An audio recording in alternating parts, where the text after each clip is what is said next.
അഷ്റഫുൽ ഖൽഖ് റസൂലുള്ളാഹി സ്വല്ലല്ലാഹു അലൈഹി വസല്ലം തങ്ങളുടെ സ്വഹാബ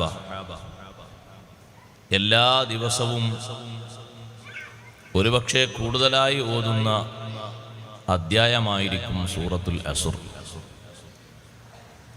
നമ്മൾ ഓതാത്തത് നമുക്കതിൻ്റെ പരിജ്ഞാനം കുറവായതുകൊണ്ട്. രണ്ട് സ്വഹാബിമാർ പള്ളി കഴിഞ്ഞ് വീട്ടിലേക്ക് പോകുമ്പോൾ ഒരാളൊരാളെ വീട്ടിലേക്കും മറ്റയാളെ വീട്ടിലേക്കും പോകുകയാണെങ്കിൽ, അല്ലെങ്കിൽ ഒരതിർത്തി വിട്ട് മറ്റൊരാളെ യാത്രയാക്കാൻ പോവുകയാണെങ്കിൽ, ആ യാത്രയപ്പ് വേളയിൽ അല്ലെങ്കിൽ വിട്ടുപിരിയുന്ന സമയത്ത് കൈപിടിച്ച് ഓതിക്കൊടുക്കുന്ന സൂറത്താണ് സൂറത്തുൽ അസ്ർ. സൂറത്തുൽ അസ്ർ ഒരു വലിയ ഉപദേശമാണ്. ജീവിതകാലം മുഴുക്കെ കാത്തു സൂക്ഷിച്ചാൽ വിജയിക്കാൻ കഴിയുന്ന വലിയൊരു ഉപദേശം. എല്ലാവർക്കും, കുട്ടികൾക്കും പുരുഷന്മാർക്കും സ്ത്രീകൾക്കും എല്ലാവർക്കും ജീവിതത്തിൻ്റെ എല്ലാ ധാരകളും വിജയത്തിൻ്റെ മേഖലയിൽ കൊണ്ടുവരാനുള്ള വലിയ ഒരു ഉപദേശം ഈ ചെറിയ അധ്യായത്തിലൂടെ അല്ലാഹു തആല നമുക്ക് പഠിപ്പിക്കുകയാണ്. ഈ ഒരു ഉപദേശം കൈപിടിച്ചുകൊണ്ടിങ്ങനെ ഓതും. ഒരു സ്വഹാബി ഇങ്ങോട്ട് ഓതും, മറ്റേ സ്വഹാബി അങ്ങോട്ട് ഓതും. രണ്ടുപേരും ഓതിക്കൊടുക്കും. യാത്രയപ്പ് ചെയ്യുന്ന സമയത്ത് ഓതിക്കൊടുക്കൽ സുന്നത്തുള്ള ഒരു സൂറത്തും കൂടിയാണ്. യാത്രയപ്പിന് വേണ്ടി പോകുമല്ലോ നമ്മളെ വീട്ടുകാരൊക്കെ. പല വീടുകളിലേക്കും കുടുംബങ്ങളിലേക്കൊക്കെ പോകും. ഭക്ഷണമൊക്കെ കഴിച്ച് യാത്രയൊക്കെ പറഞ്ഞ് ദ്വാരക്കണം എന്നൊക്കെ പറയും. ആ കൂട്ടത്തിൽ കൈപിടിച്ചുകൊണ്ട് ഓതിക്കൊടുക്കുക ഈ 3 ആയത്തുകളുള്ള സൂറത്ത്. ബിസ്മില്ലാഹിർ റഹ്മാനിർ റഹീം. വൽ അസ്ർ ഇന്നൽ ഇൻസാന ലഫീ ഖുസ്ർ ഇല്ലല്ലദീന ആമനൂ വഅമിലുസ് സ്വാലിഹാത്തി വതവാസൗ ബിൽ ഹഖ് വതവാസൗ ബിസ് സബ്ർ. ഇനിയൊരു പ്രത്യേക ഉപദേശം വേറെ പറയേണ്ട ആവശ്യമില്ല, എല്ലാം അതിൽ പെട്ടിട്ടുണ്ട്. യാത്രക്കാരന്റെ കൈപിടിച്ചുകൊണ്ട് ദുആ ചെയ്തു കൊടുക്കേണ്ട ഒരു ദുആയുണ്ട്. അസ്തൗദിഉല്ലാഹ ദീനക വ അമാനതക വ ഖവാതിമ അമലിക്. ഏത് യാത്ര പോകുന്ന യാത്രക്കാരന്റെയും കൈപിടിച്ച് പറയണം, അസ്തൗദിഉല്ലാഹ ദീനക, നിന്റെ ദീന് ശരിയാം വണ്ണം നിന്നിൽ നിലനിർത്താൻ ഞാൻ അള്ളാഹുവിനോട് തേടുന്നു. നീ ഇപ്പൊ സുന്നിയായി പോയി കുറച്ച് കഴിഞ്ഞ് വരുമ്പോഴേക്ക് കുറച്ച് കാശ് കിട്ടുമ്പോഴേക്ക് മാറിപ്പോകാൻ പാടില്ല. വേറെ ഏതെങ്കിലും പുസ്തകം വായിച്ചിട്ടോ അല്ലെങ്കിൽ എന്തെങ്കിലും കേട്ടിട്ടോ ദീനെന്ന് നീ പുറത്തു പോകാൻ പാടില്ല. നീ യഥാർത്ഥ ദീന് ഇവിടെ ഉൾക്കൊണ്ട് അതിനെ പരിപോഷിപ്പിച്ചുകൊണ്ട് മുന്നോട്ട് പോകാന്നല്ലാതെ മാറ്റമൊന്നും വരാതിരിക്കാൻ വേണ്ടി ഞാൻ അള്ളാഹുവിനോട് സൂക്ഷിക്കാൻ വേണ്ടി തേടുകയാണ്. അസ്തൗദിഉല്ലാഹ്, അള്ളാഹുവിനോട് ഞാൻ സൂക്ഷിപ്പ് തേടുന്നു. ദീനക്ക, നിന്റെ ദീൻ, നീ ദീന് വിട്ടു പോകാൻ പാടില്ല.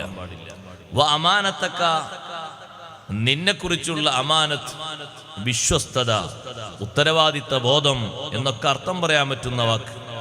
നീ ഏത് ജോലിക്ക് പോയാലും നിന്നിൽ അമാനത്താണ് കാതലായിട്ട് വേണ്ടത്.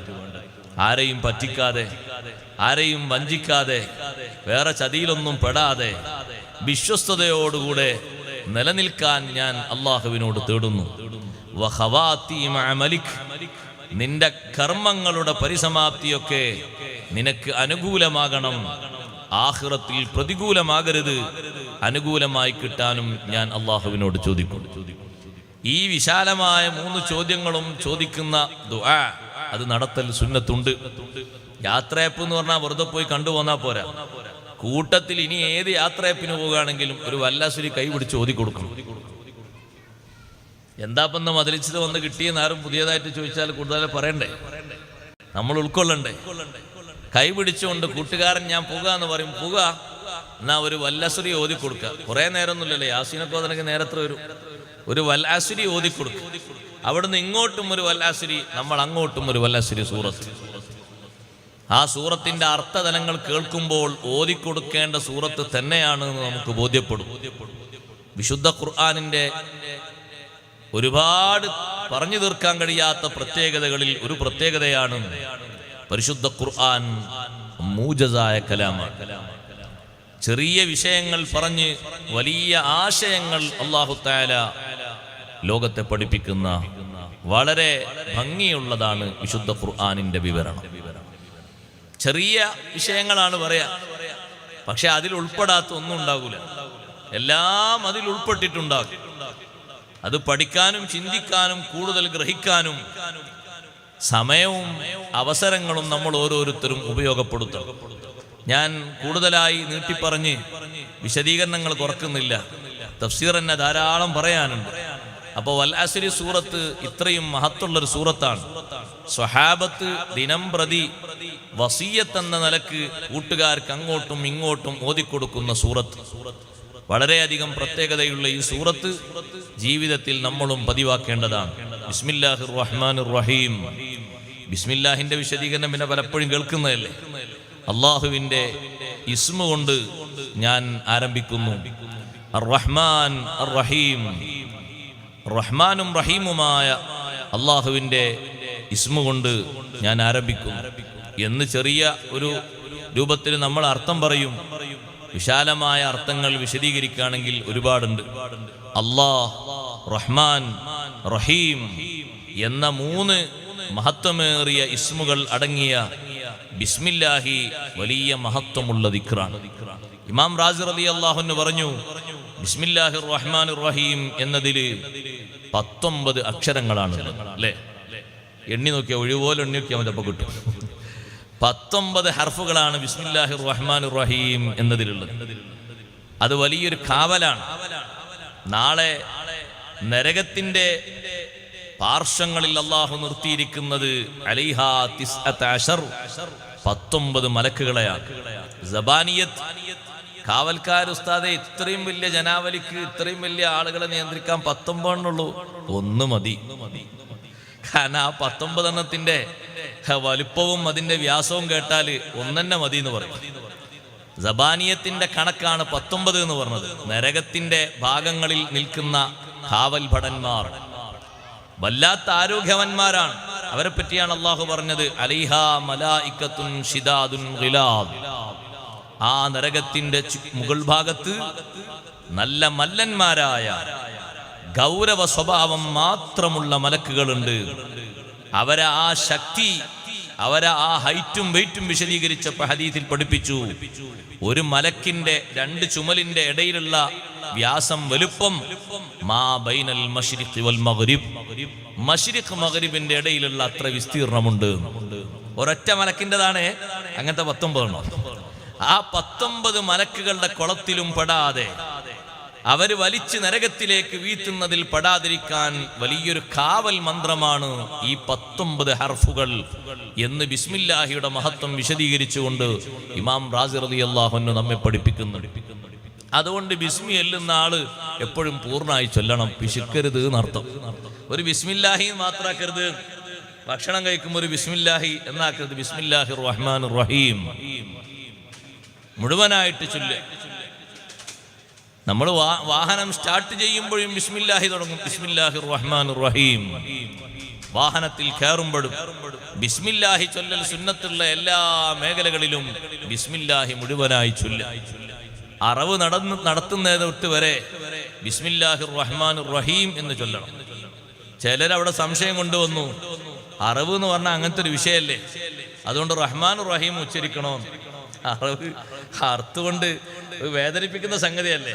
അല്ല, അറവ് നടത്തുന്നത് പെട്ടെന്ന് മരണം കിട്ടാനുള്ള എളുപ്പമാർഗമാണ്.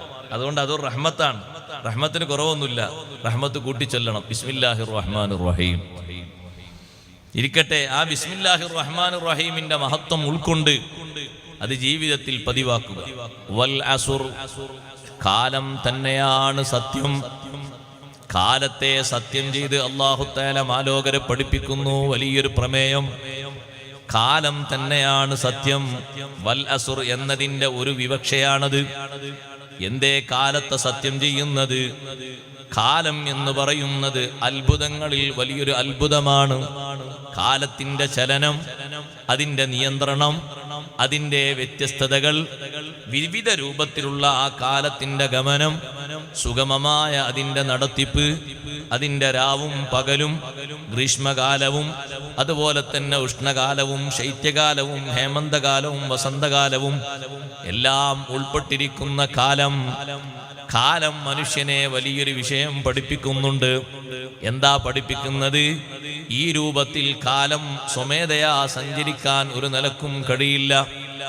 കാലം ഈ രൂപത്തിൽ സഞ്ചരിക്കുന്നുവെങ്കിൽ ആ സഞ്ചാരത്തിന്റെ പിന്നിൽ ഒരു ചാലക ശക്തിയുണ്ട്.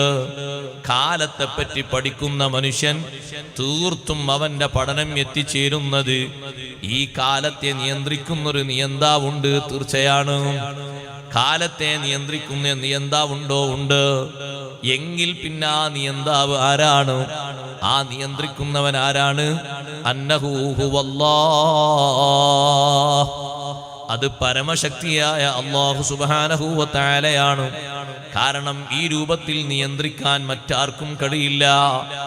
ഈ രൂപത്തിൽ ഇതിനെ കൂട്ടിയോജിപ്പിക്കാനും ഇതിനെ ചലിപ്പിക്കാനും അല്ലാഹുവിന് മാത്രമേ കഴിയൂ. കാലത്തിന്റെ ഗമനം എന്തൊരു സൗന്ദര്യമാണ് സഹോദരങ്ങളെ. രാവും പകലും ഒരുപോലെയാണോ? അല്ല. രാത്രി സമയത്തൊരാൾ ഉറങ്ങുന്നതും പകല് സമയത്തൊരാൾ ഉറങ്ങുന്നതും അയാളെ ശരീരത്തിന്റെ ആരോഗ്യഘടനയ്ക്ക് എത്ര വലിയ മാറ്റമുണ്ട്. തീർത്തും മാറ്റമുണ്ട്. രാത്രി ഉറക്കമൊഴിച്ചാൽ ആ ഉറക്കിന് പകരമാകില്ലല്ലോ പകലിലെ ഉറക്കം. മുഴുവനായി രാത്രി ഉറക്കം ഒഴിക്കുന്ന ഒരാൾക്ക് എത്ര പകലിൽ ഉറങ്ങിയാലും രാത്രിയുടെ ഉറക്കത്തിന്റെ പകരമാകില്ല അതൊന്നും. രാത്രിയുടെ ഉറക്കത്തിന് അല്ലാഹു സുബ്ഹാനഹു വ തആല എന്താണ് സംവിധാനിച്ചത്? ആരോഗ്യത്തിന്റെ ഒരു പ്രത്യേക സൗന്ദര്യം സംവിധാനിച്ചിട്ടുണ്ടോ? ഉണ്ട്. അതേ രാത്രി അല്ലാഹു സുബ്ഹാനഹു വ തആല പൊതുവെ ശാന്തമായ രൂപത്തിലല്ലേ രാത്രിയെ സംവിധാനിച്ചിരിക്കുന്നത്. പകല് അങ്ങനെയല്ലല്ലോ. പകല് ചലിക്കുന്ന രൂപത്തിലാണ് പകലിനെ സംവിധാനിച്ചിരിക്കുന്നത്. സജീവതയുടെ രൂപമാണ് പകല്. രാത്രി പൊതുവെ നിശ്ചലമായ രൂപമാണ്. രണ്ട് സമയവും റബ്ബ് സുബ്ഹാനഹു വ തആല ക്രമീകരിച്ചു കൊണ്ടുവരുന്നത് ഓരോ ജീവികളുടെയും ഓരോ സൃഷ്ടിയുടെയും വളർച്ചക്കും അതിൻ്റെ വികസനത്തിനും അതിൻ്റെ എല്ലാവിധ സൗന്ദര്യത്തിനും രാവും പകലും വ്യത്യസ്ത പങ്ക് വഹിക്കുന്നുണ്ട്. അതുകൊണ്ട് തന്നെ കാലത്തെ സംബന്ധിച്ച് മനുഷ്യൻ നന്നായി പഠിക്കേണ്ടതുണ്ട്. അല്ലാഹു തആല വെറുതെ സാക്ഷ്യപ്പെടുത്തി പറഞ്ഞതല്ല. വൽ അസ്രി, കാലം തന്നെയാണ് സത്യം. കാലത്തിന്റെ അത്ഭുതങ്ങൾ നീ പഠിക്കണം. കാലത്തെ സംബന്ധിച്ച് നീ ചിന്തിക്കണം. ഇമാം റാസി റളിയല്ലാഹു അൻഹു പഠിപ്പിച്ചു, മനുഷ്യ കാലത്തെ പറ്റി ആലോചിക്കുന്ന നീ നിന്റെ ജീവിതത്തിൽ കഴിഞ്ഞുപോയ കാലത്തെ സംബന്ധിച്ച് ചിന്തിക്കുകയും വരാനിരിക്കുന്ന കാലം എത്രയുണ്ട് എന്ന് നിനക്ക് തിട്ടപ്പെടുത്താൻ കഴിയില്ലല്ലോ. അതുകൊണ്ട് ഭാവി കാലം നീ നന്നാക്കുകയും വേണം. ഓരോ കാലത്തെ പറ്റിയും നിനക്ക് ചിന്തയുണ്ടാകണം. ഓരോ ആയുസിലും അല്ലാഹു തആല നമുക്ക് തരുന്ന മാറ്റങ്ങൾ കണ്ടില്ലേ സഹോദരങ്ങളെ? ആകാശവും ഭൂമിയും സൃഷ്ടിച്ച അന്ന് മുതൽക്ക് 24 മണിക്കൂറല്ലേ അല്ലാഹു തആല വെച്ചിരിക്കുന്നത്. ആ 24 മണിക്കൂറിന് മാറ്റമില്ലല്ലോ. പക്ഷേ ഈ 24 മണിക്കൂർ അത് ദിവസവും ആഴ്ചയും വർഷവുമായി വരുമ്പോ അതിനെ സ്വീകരിക്കുന്ന ഓരോറ്റിലും മാറ്റമുണ്ട്. മനുഷ്യൻ കുട്ടിക്കാലം പോലെയാണോ? കുറച്ചുകൂടി കഴിഞ്ഞിട്ട് കൗമാരത്തിലെത്തുമ്പോ അല്ലല്ലോ. അത് കഴിഞ്ഞിട്ട് യൗവനത്തിലെത്തുമ്പോ മാറ്റമുണ്ടല്ലോ. അത് കഴിഞ്ഞിട്ട് വാർദ്ധക്യത്തിലെത്തുമ്പോ മാറ്റമുണ്ടല്ലോ. ഓരോ ഘട്ടത്തിലും മനുഷ്യന് മാത്രമല്ല, ഒരു ചെടിയാണെങ്കിലും ഒരു ഉറുമ്പാണെങ്കിലും ഓരോ വസ്തുക്കൾക്കും അതിൻ്റെതായ മാറ്റങ്ങളുണ്ട്. എന്താ സഹോദരങ്ങളെ ഈ കാലം ഈ മാറ്റത്തിന് അനിവാര്യമായി നമുക്ക് തന്നത്? കാലത്തിന്റെ സൗന്ദര്യം നോക്ക്. നിങ്ങൾ അതിൽ ചേഞ്ച് ഇല്ലല്ലോ. 24 മണിക്കൂറല്ലേ മുമ്പും ഇപ്പോഴും ഉള്ളത്. പക്ഷേ വർഷങ്ങൾ ഇങ്ങനെ മാറി വരുമ്പോ നമ്മുടെ ജീവിതത്തിലും ഓരോ സൃഷ്ടികളുടെ സൃഷ്ടിപ്പിലും മാറ്റങ്ങൾ വരുന്നുണ്ട്. സൂര്യന്റെ ചലനത്തിന് വരെ മാറ്റം സംഭവിക്കുന്നുണ്ട്. ശാസ്ത്രലോകം അല്ല, പണ്ഡിതന്മാരായ ആളുകൾ വരെ അത് പരിചയപ്പെടുത്തുന്നുണ്ട്. സൂര്യന് താപനില വർദ്ധിക്കുന്നു എന്ന് ഇന്ന് ശാസ്ത്രം എഴുതുന്നു. സൂര്യന്റെ താപനില കൂടി വരുന്നത് വർഷം കൂടുമ്പോ ഓരോന്നും അതിന്റെ ഡിഗ്രി കൂടുന്നത്. സൂര്യന്റെ അസ്തമയത്തിന് അതിന്റെ അവസാനത്തിനുള്ള തെളിവായിട്ടാ പറയുന്നത്. സൂര്യനൊരു അവസാനമുണ്ടോ? ഉണ്ട്. ചന്ദ്രന് അവസാനമുണ്ടോ? ഉണ്ട്. വശംസു വൽ ഖമറു ബിഹുസ്ബാൻ. സൂര്യനും ചന്ദ്രനും നിശ്ചിത കാലമേ സഞ്ചരിക്കുകയുള്ളൂ. അതിനൊരു കാലാവധിയുണ്ട്. ആ കാലാവധി കഴിഞ്ഞാൽ അതിന്റെ ആ എല്ലാവിധ പ്രകാശകിരണങ്ങളും അസ്തമിച്ച് സൂര്യന്റെ ചലനം നിന്നുപോകും, ചന്ദ്രന്റെ ചലനവും നിന്നുപോകും, അതിന്റെ പ്രകാശകിരണങ്ങളെല്ലാം തീർന്നുപോകും. നക്ഷത്രങ്ങൾക്ക് വരെ അങ്ങനെ ഒരു അവസാനം അല്ലാഹു നൽകിയിട്ടില്ലേ? ഇതെല്ലാം കാലത്തിൽ അല്ലാഹു തആല സംയോജിപ്പിച്ച വിഷയങ്ങളാണ്. ആകയാൽ കാലത്തിന്റെ ഈ രഹസ്യ സ്വഭാവങ്ങൾ, ഈ വ്യത്യസ്തതകൾ, ഈ അത്ഭുതങ്ങൾ, ഇതൊക്കെ പഠിക്കണം മനുഷ്യൻ. എന്തിന്? ആ മനുഷ്യൻ ഇത് പഠിക്കുമ്പോൾ ഈ കാലത്തിന്റെ പിന്നിൽ ഒരു ചാലക ശക്തിയുണ്ട്. അതൊരിക്കലും മനുഷ്യനല്ല. കാരണം കാലം ഉണ്ടായ ശേഷമല്ലേ മനുഷ്യൻ വന്നത്. മനുഷ്യനെ പോലെ കഴിവുള്ളൊരു സൃഷ്ടിയുമാണോ? അല്ല. പിന്നെയോ മനുഷ്യനെ പോലെ കഴിവുള്ള സൃഷ്ടിയല്ല. മറ്റു സൃഷ്ടികളെ പോലെ കഴിവുള്ളൊരു സൃഷ്ടിയാകാൻ പാടില്ല. എല്ലാ സൃഷ്ടികളും കാലത്തിന്റെ പിറകിൽ ഉള്ളവരാണ്. അപ്പൊ കാലത്തിനതീതനായ ഒരു ശക്തി വേണം. ആരാണ് ആ ശക്തി? കാലത്തെ സംവിധാനിച്ച അല്ലാഹ്. അതുകൊണ്ടാണ് കാലത്തെ പഠിക്കരുത് എന്ന് പറഞ്ഞത്. ഒരു കാലത്തെയും ചീത്ത പറയാൻ പാടില്ല, കുറ്റം പറയാൻ പാടില്ല. ആളുകൾക്കൊരു പൊതുവെ സ്വഭാവമുണ്ട്, ഉസ്താദേ ഇപ്പത്തെ കാലം അങ്ങനെയാണ്, ഇപ്പത്തെ കാലത്ത് ഇങ്ങനെയാണ്, മറ്റേ കാലത്ത് അങ്ങനെയാണ്. കാലത്തിനെന്ത് കുറവാ സഹോദരങ്ങളെ സംഭവിച്ചത്? കാലത്തിനെന്ത് പോരായ്മയാ സംഭവിച്ചത്? കാലത്തെ പഠിക്കരുത്. ലാ തസുബ്ബുദ്ദഹർ. കാലത്തെ ചീത്ത പറയരുത്. ഫഇന്നഹു ഹുവല്ലാഹ്. കാലം പടച്ച് സംവിധാനിച്ചവൻ അല്ലാഹുവാൻ. കാലത്ത് ചീത്ത പറയാൻ പാടില്ല. കാലത്തിന് അതിന്റെ സൗന്ദര്യം പണ്ടുള്ളതുപോലെ ഇപ്പോഴുണ്ട്, ഒരു കുറവില്ല. കുറവുണ്ടെങ്കിൽ നാ പറയണ്ടേ അല്ലേ? 24 മണിക്കൂർ എന്നുള്ളത് കുറഞ്ഞ് 23 ആയിട്ടുണ്ട്. അങ്ങനെ വേഗത കൂടി വരുന്ന ഒരു സമയം വരുമോ? അത് വരും, അത് വരാനുണ്ട്. ആ രൂപത്തിലുള്ളത് വരും. ഒരു വർഷം പോലെ, ഒരു ദിവസം ഒരു വർഷം പോലെ, ഒരു മാസം അതുപോലെ, ഒരാഴ്ച അതുപോലെ, ആ രൂപഭാവങ്ങളൊക്കെ വരാനുണ്ട് കുറച്ചുകൂടി കഴിഞ്ഞാൽ. അപ്പോഴും 24 മണിക്കൂർ എന്നുള്ളതിന് മാറ്റമൊന്നുമില്ല. അതതിന്റെ രൂപത്തിൽ തന്നെ ഉണ്ടാവും. കണക്ക് കൂട്ടിയാൽ അങ്ങനെ തന്നെ ഉണ്ടാവും. പക്ഷെ കാലത്തിനെന്ത് കുറവ്? നമ്മളെന്തിന് കാലത്തിലേക്ക് എല്ലാം ചേരി തീർത്തി പറയണം? ഇപ്പത്തെ കാലം എങ്ങനെയാണ്, ഇപ്പത്തെ കാലം എങ്ങനെയാണെന്നല്ല, കാലക്കാരെ പറയേണ്ടത്. ഷാഫി ഇമാം റളിയല്ലാഹു അൻഹു പറഞ്ഞില്ലേ, നഈബു സമാനനാ വൽ ഐബു ഫീനാ വമാ ലി സമാനിനാ ഐബുൻ സിവാനാ. നമ്മൾ കാലത്തെ പഴിക്കുന്നു, എന്തിനും കാലത്തെ പഴിചാരുന്നു. സത്യത്തിൽ കാലത്തിനൊരു കുറവും ഇല്ല. വൽ ഐബു ഫീനാ, പോരായ്മയുള്ളത് നമ്മിലാണ്. നമ്മിലുള്ള കുറവെന്തിനാണ് കാലത്തിലേക്ക് ചേർത്തി പറയുന്നത്? കാലത്തെ കുറ്റപ്പെടുത്തി സംസാരിക്കരുത്, കാലത്തെ കുറവാക്കി സംസാരിക്കരുത്. കാലത്തിന് സൗന്ദര്യം നൽകിയതും അതിനെ പടച്ച് സംവിധാനിച്ച് ചലിപ്പിക്കുന്നതും അല്ലാഹുവാണ്. കാലത്തിനെ പഠിക്കുമ്പോൾ അത് അല്ലാഹുവിനെ പഠിക്കലാകും. സത്യത്തിൽ ഈ കാലത്തുള്ള ഏറ്റവും വലിയ കുറവെന്താണെന്നറിയോ? നമ്മളാണ് ഈ കാലത്ത് ജീവിച്ചു എന്നുള്ളതാണ്. വമാലി സമാനിനാ ഐബുൻ സിവാനാ. നമ്മുടെ ഈ കാലത്തിനൊരു കുറവ് നമ്മൾ മാത്രമാണ്, വേറെ ഒന്നുമല്ല. ആ കുറവ് ശരിക്ക് കാലത്തിന് സംസാരശേഷി അല്ലാഹു കൊടുക്കുന്നൊരു സമയം വരും. വലൗ നതഖസ്സമാനു ലനാ ഹജാനാ. കാലം നമ്മളോട് തുറന്ന് സംസാരിക്കുന്ന സമയത്ത് നമ്മെ കാലം കളിയാക്കി കറയും. കാലത്തെ അല്ലാഹു സാക്ഷിയാക്കി കൊണ്ടുവരുന്നൊരു സമയം വരുന്നുണ്ട് പരലോകത്ത്. സമയം എന്നുള്ളത് സാക്ഷിയായി എവിടെ വരും? ഒരു മുസ്ലിമായ മനുഷ്യന് 7 സാക്ഷികളല്ലേ അല്ലാഹു നൽകുന്നത്. അതിലൊരു സാക്ഷി സമാനാണ്. സമാൻ അവിടെ വിളിച്ചു പറയും, കറക്റ്റ് ടൈം പറയും, മണിക്കൂർ പറയും, സെക്കൻഡ് പറയും, മൈക്രോ സെക്കൻഡ് എല്ലാം കൃത്യമായി വിവരിച്ചു പറയും. ഒന്നും തെറ്റായി തോന്നുകയില്ല. ക്യാമറയിൽ ഇന്ന് കറക്റ്റായി ക്യാമറ മിന്നുമ്പോൾ മണിക്കൂറും മിനിറ്റും സെക്കൻഡ് സൂചിയും ഒക്കെ കാണാറില്ലേ? എല്ലാം വളരെ കൃത്യമായി കാണാറില്ലേ? 12:46 ആണ് നീ ഇവിടെ ആ നിയമം തെറ്റിച്ചത് എന്ന് ക്യാമറ മിന്നി കാണിക്കുന്നു. നീ കറക്റ്റ് നോക്കുമ്പോൾ ഒരു പിഴവും ഇല്ലാതെ നിനക്കത് ബോധ്യപ്പെടുന്നു.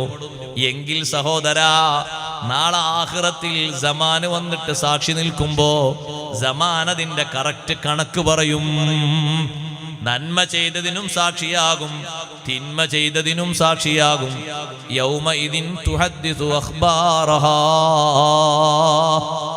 ഭൂമി അതിന്റെ വർത്തമാനങ്ങൾ വായിക്കുന്ന ദിവസം എന്ന് ഖുർആൻ പറഞ്ഞത് ഈ വിവരണങ്ങളെ സംബന്ധിച്ചാണ്. ഇരിക്കട്ടെ, കാലത്തെ പഴിക്കരുത്. കാലത്തിന്റെ സൗന്ദര്യം ഉൾക്കൊണ്ടുകൊണ്ട് എല്ലാ കാലവും മെച്ചപ്പെടുത്താനാണ് നമ്മൾ ശ്രമിക്കേണ്ടത്. അതുകൊണ്ട് തന്നെ ജീവിതത്തിൽ നിനക്ക് കിട്ടുന്ന ആയുഷ്കാലം നന്നായി ജീവിക്കാനാണ് നീ നോക്കേണ്ടത്. എത്ര കുറഞ്ഞ കാലമാണെങ്കിലും നിനക്ക് നല്ല അവസരങ്ങൾ ഒരുപാട് അള്ളാഹു നൽകിയിട്ടുണ്ട്. അള്ളാഹു എനിക്ക് അവസരങ്ങൾ തന്നില്ല എന്ന് പറയാൻ നമുക്കാർക്കും കഴിയില്ല.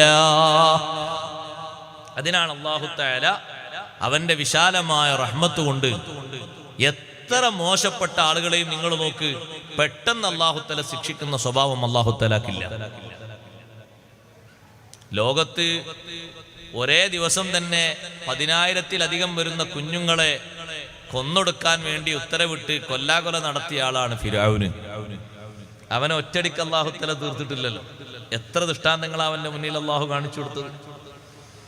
ഇബ്രാഹിം നബി അലൈഹിസ്സലാത്തു വസ്സലാമിനെ അഗ്നികുണ്ഡത്തിലേക്ക് തന്ത്രപൂർവം തെറ്റുവല്ലുണ്ടാക്കി ഇബ്ലീസിന്റെ കൽപ്പന പ്രകാരം തെറ്റുവില്ല് ഘടിപ്പിച്ച് വലിച്ചെറിഞ്ഞ ആളാണ് നമ്രൂദ്.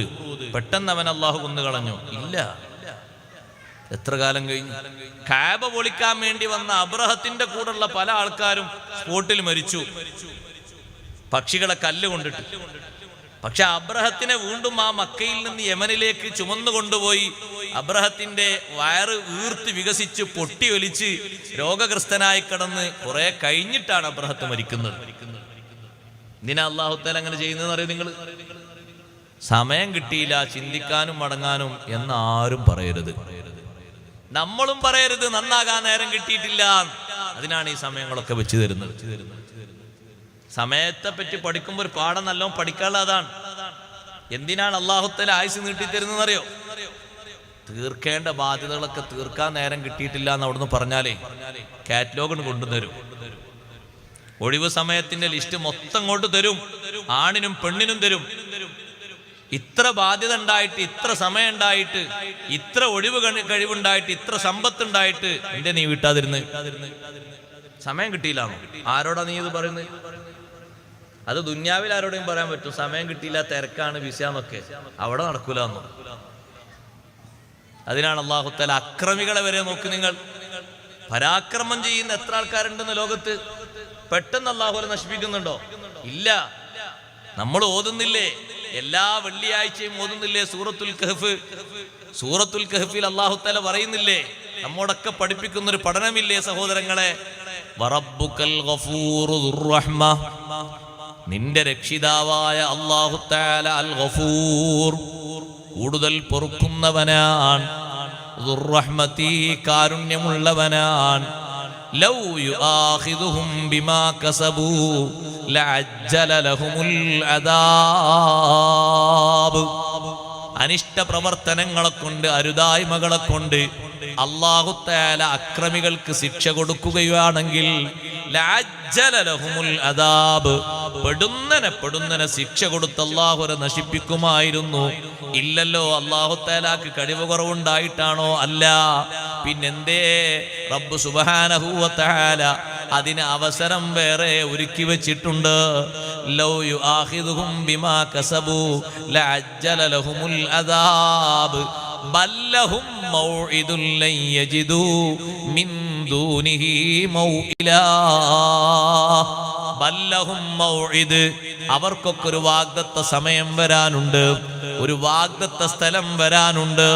ലൻ യജിദൂ മിൻ ദൂനിഹി മൗഇലാ അവിടുന്ന് രക്ഷപ്പെട്ടു ഓടാൻ, അവിടുന്ന് ഓടി ഒളിക്കാൻ, മാറി മറയാൻ ഒരാൾക്കും ഒരിക്കലും കഴിയില്ല.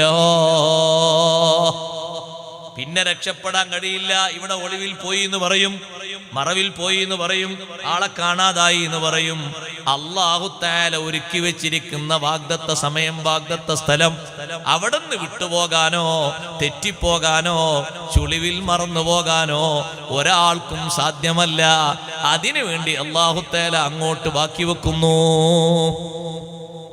അതുകൊണ്ടല്ലേ എല്ലാ തിന്മകൾക്കും ഇവിടെ ഫലം തരാത്തത്? എല്ലാ തിന്മകൾക്കും അല്ലാഹു തആല ഇവിടെ ശിക്ഷ തരുന്നുണ്ടോ? ഇല്ല.